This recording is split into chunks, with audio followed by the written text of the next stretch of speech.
안녕하세요. 평일의 목소리 헨리입니다. 요즘 평일의 콘텐츠 중 조회수가 높은 콘텐츠들을 보면 행복이라는 키워드를 사용한 콘텐츠들이 조회수가 높은 모습을 보입니다. 행복에 관심이 없었던 시기는 인류 역사상 거의 없었을 테지만 요즘은 행복이 더욱더 필요한 시기가 아닌가 싶습니다.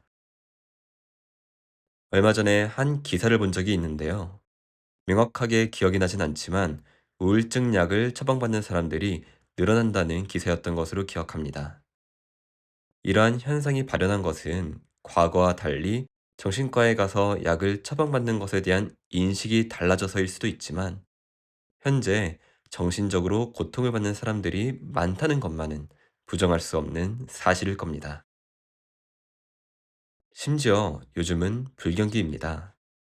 불경기일 때는 돈을 벌기 쉽지 않고 이직이나 취업 또한 쉽지 않으니 직장이 있는 사람들이 퇴사를 하는 경우는 적어져야 상식적일 겁니다. 그러나 제 주변을 보면 불경기임에도 불구하고 스스로 직장을 그만둔 사람들이 꽤 많습니다. 당장에 저도 현재 다니는 직장을 곧 그만둘 예정이죠.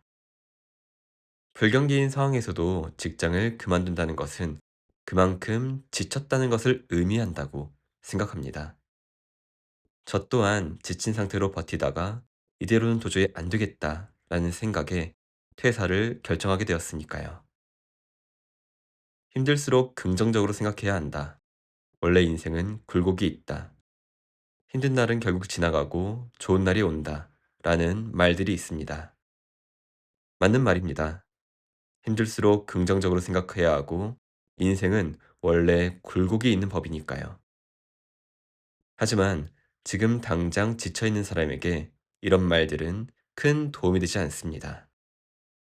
긍정적으로 생각할, 올바른 관점으로 세상을 바라볼 힘이 없는 상태이니까요. 지쳐있는 사람들에게, 힘든 사람들에게 필요한 건 올바른 말이 아닌 힘이 되는 말이라고 저는 생각합니다. 그들이 왜곡된 관점으로 세상을 해석하고 힘을 내지 못하는 것은 올바른 관점이 무엇인지 모르기 때문이 아니라 힘이 없기 때문이니까요. 그렇다면 지쳐있는 사람들에게 힘이 되는 말은 무엇일까요? 저는 위로라고 생각합니다. 인생의 10가지 생각이라는 책에는 다음과 같은 내용이 나옵니다. 위로가 없다면 이 힘들고 어려운 세상을 어찌 헤쳐나가겠습니까? 오늘도 위로 덕분에 하루를 열고 하루를 닫을 수 있습니다.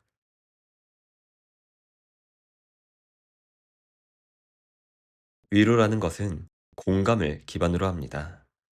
공감 없는 위로란 없으니까요. 누구나 지칠 때가 있습니다. 그럴 때 누군가의 공감 어린 위로를 통해 다시 나아갈 힘을 얻었던 적이 얼마나 많았던가요?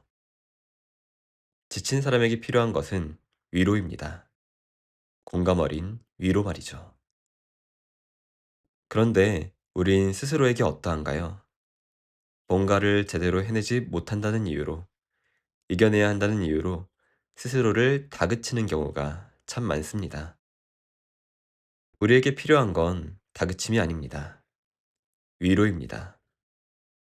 우리는 다그침이 아니라 공감 어린 위로를 받을 때 다시 일어나 앞으로 나아갈 힘을 얻을 수 있습니다. 오늘 하루는 다그침이 아니라 공감 어린 위로를 해보면 어떨까요? 나에게도 다른 사람에게도 말이죠.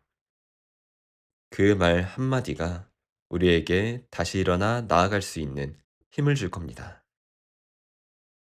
오늘 이야기는 여기까지입니다. 오늘도 평온한 하루 보내시길 바라겠습니다. 감사합니다.